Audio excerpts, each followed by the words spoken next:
കേരളത്തിൻ്റെ വിദ്യാഭ്യാസ മേഖലയെ സംഘപരിവാർ ഭൂമിയാക്കാൻ ശ്രമിക്കുന്നവർ ആരൊക്കെയാണ്? ചാൻസലറുടെ അധികാരം ദുർവിനിയോഗം ചെയ്ത് ഉന്നത വിദ്യാഭ്യാസ മേഖലയിൽ അശാന്തിയുടെ വിത്തുകൾ പാകിയതിൻ്റെ ഉത്തരവാദിത്തം ഒരു ആരിഫ് മുഹമ്മദ് ഖാനിൽ ഒതുങ്ങുന്നില്ല എന്നാണ് ഇപ്പോൾ കാണുന്നത്. അടിമുതൽ മുടിവരെ തനി RSSകാരനായ ആർലേക്കറും മോശമല്ല എന്ന് തെളിയിക്കുകയാണ്. കാവിക്കൊടി ഏന്തിയ വനിതയെ പൊതുചടങ്ങിൽ നാട്ടുകാരും പൂജിക്കണമെന്നായതോടെ പൂച്ചു പുറത്തായി.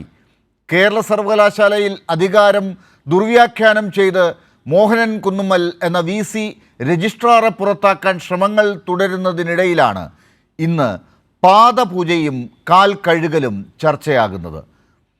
കണ്ണൂരിൽ അധ്യാപകരുടെ പാദം പൂജിക്കുകയായിരുന്നെങ്കിൽ ആലപ്പുഴയിൽ RSS നിയന്ത്രണത്തിലുള്ള ഒരു സ്കൂളിൽ വിദ്യാർത്ഥികളെ കൊണ്ട് BJP നേതാവിൻ്റെ കാല് കഴുകിപ്പിച്ചത് എന്നതാണ് ഞെട്ടിക്കുന്ന വാർത്ത.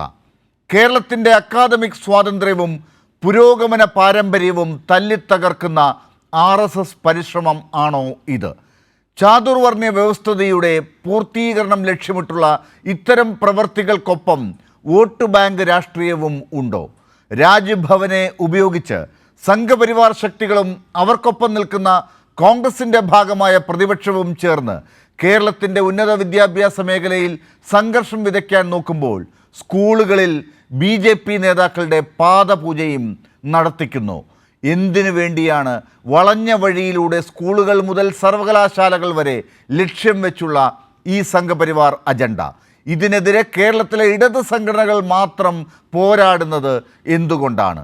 ഇന്ത്യ ഒട്ടാകെ സംഘപരിവാർ അധികാരം പിടിച്ചെടുക്കൽ അനായാസമാണെന്ന് കാണുമ്പോൾ കേരളത്തിൽ ഇടതുപക്ഷം ഒരു തടസ്സമായി നിൽക്കുകയാണോ?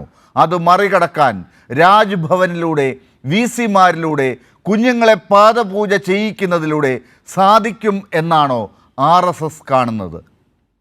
RSSൻ്റെ വിദ്യാഭ്യാസ മേഖലയിലെ കടന്നുകയറ്റത്തിൻ്റെ എപ്പിസോഡുകൾ കുന്നോളമല്ല കുന്നും മേലെയാണ്.